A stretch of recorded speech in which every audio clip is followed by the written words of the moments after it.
बयाना उसके हाथ में है। अभी अभी उसने सौदा किया है उस मकान का जो उसके माता पिता ने बनवाया था उन लोगों के लिए, परिवार के लिए। और ये विचार उसे आ रहे हैं, पेश नज़र है एक बेटे की भावना अपने पुरखों के मकान के लिए। जिस घर में जन्मे पले बड़े हुए वो चार दीवारी रग रग में जैसे मां सी बस गई, क्योंकि मां उस कमरे से उस कमरे, उस हाल से रसोई में हर वक्त आते जाते दिखती थी। कभी डाइनिंग हॉल की टेबल पर वो सब्जी काटते, तो कभी खाना परोसते, तो कभी उसी डाइनिंग टेबल पर धुले कपड़ों का अंबार रखकर आराम से बैठकर एक एक तह करते रहती थी। अकेली एकमात्र स्त्री 5 बच्चों को कैसे पालती है और अपनी आंखों से दिव्यांग सास को उनके पूरे सम्मान से कैसे संभालती है, ये सोचकर भी आज आश्चर्य लगता है।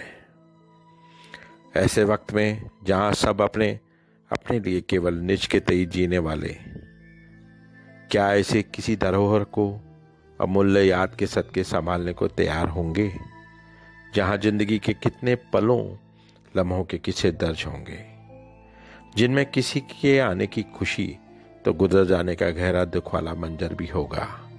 यानी यह घर, ये मकान एक पूरी दास्तान है, पूरी जिंदगी के किस्सों से भरी एक कोई हिस्ट्री की किताब। हमारी दादी घर की तमाम दीवार पकड़कर चलती थी। हम जिस कमरे में सोते थे वहां आ जाती थी हमको उठाने, ठीक बोले वक्त पर, जैसे किसी भी मॉडर्न अलार्म से भी बेहतर उनके पास कुछ था वक्त के लिए।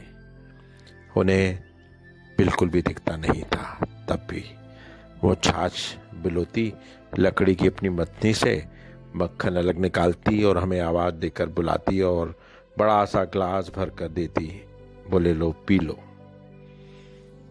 हम कच्छी परिवारों में 12 महीने दही और छाछ का चलन भोजन में होता है, जो हमारी दादी ने बखूबी हमको समझाया था। वो फर्शी की सीढ़ी से गिरकर इसी मकान पर हमको छोड़कर गई थी। आज भी उन सीढ़ियों पर जब भी कदम रखते हैं उनकी तस्वीर सामने आती है। गोरी चिट्टी, अंतिम समय तक भी पूरे दांत साबुत, उन्हें दिखता नहीं था बस, पर सब कुछ हमसे ज्यादा देख लेती थी। हमारे बाबा बेहद मेहनती और किफायती थे। उन्होंने अपनी ईमानदार हटतोड़ मेहनत की कमाई से खुद पर खर्च न करते हुए हम सब के भविष्य के लिए इस बड़े से घर को बनाया था। उसमें हमें ईमानदार जीवन जियो का संदेश देने के लिए गायत्री परिवार के ज्ञान के स्टिकर भी लगाए थे, जिसमें प्रमुख था कि तुम्हारी बेईमानी से कमाया रुपया तुम्हारी अंतड़ियां फाड़कर निकलेगा, इसलिए ईमानदार रहकर सदा सुखी रहना ज्यादा फायदेमंद है। आज भी एक दर और दीवार इस घर की बाबा के पसीने की कहानी कहती है। कोना कोना बताता है कि बाबा ने अपना जीवन कितनी मेहनत, लगन और ईमानदार सोच के साथ जिया।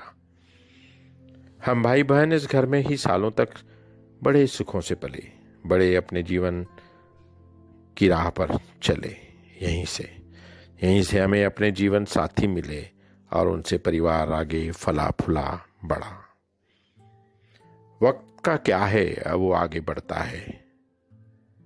पहले दादी गई, फिर बाबा और उसके बाद अम्मा हम सबको छोड़कर इस घर से और दुनिया से भी चले गए। इसके बाद तो जैसे इस घर को छोड़ने का सिलसिला चढ़ पड़ा। हम सभी भाइयों ने अपने अपने रास्ते पर चलते चलते ये बाबा माँ वाला घर ही छोड़ दिया। शायद नियति का ये तकादा भी है कि वक्त नए रास्ते पर ले जाता है और पुराने रास्ते पीछे छूटते जाते हैं। किसी दर्शनीय स्थल की तरह पुराने घर रह जाते हैं। जन्मस्थान, जन्मभूमि, पड़ोसी, स्कूल और अपने सारे लोग धीरे धीरे दूर होकर एक दिन लुप्त से हो जाते हैं, क्योंकि उनकी जगह नए घर, नए शहर और लोगों ने जो ले ली होती है। पता है आपको, जब मैं बाबा अम्मा के साथ उनके पुरखों के पुराने घर गया था, तब वो दीवारों पर हाथ फेर कर कह रहे थे, इन्होंने तो हमें सहारा दिया था, छत पाला पोसा था कभी, पर पलायन ने उनसे उनका पूरा घर, गांव, खेत खलियान सब कुछ छीन लिया रातों रात।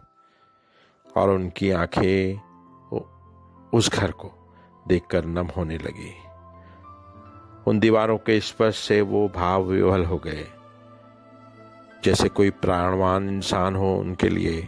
वो दीवारें, वो घर, वो निर्जीव सारा सामान उनके लिए जैसे सजीव सा था।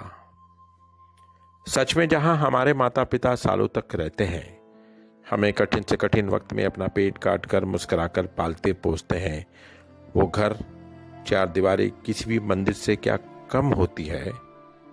क्या किसी भी सत्संग हॉल से उसकी मान्यता कम तर है? किसी भी स्कूल से क्या वो ज्यादा शिक्षा का बड़ा स्थल नहीं होता वो घर?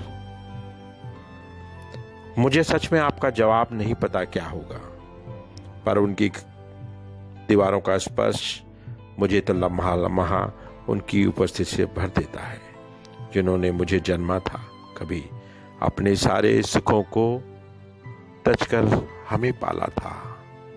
पहले हमारे लिए था सब कुछ, उनके लिए जो बचा वो होता था। इस घर की नींव में उन्होंने अपने खून पसीने को डाला था।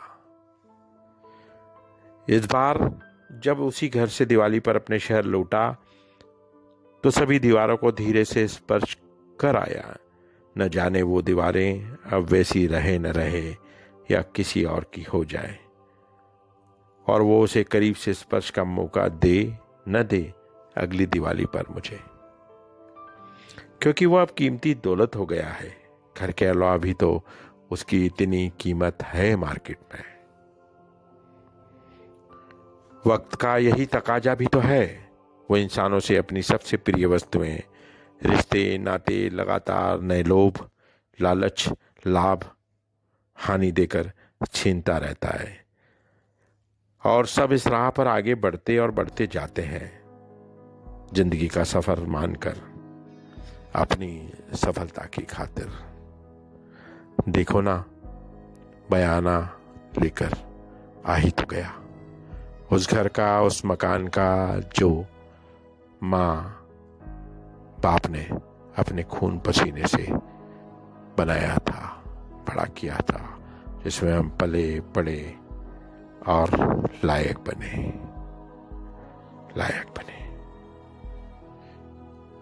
अब नहीं मिलती माँ तू इन दीवारों में। सच में ऐसा लगा आज बयान लेने के बाद, सच में तू नहीं थी उन दीवारों में कहीं भी। मैंने छुआ, स्पर्श किया, चूमा, नहीं था तेरे सा कुछ भी वहां।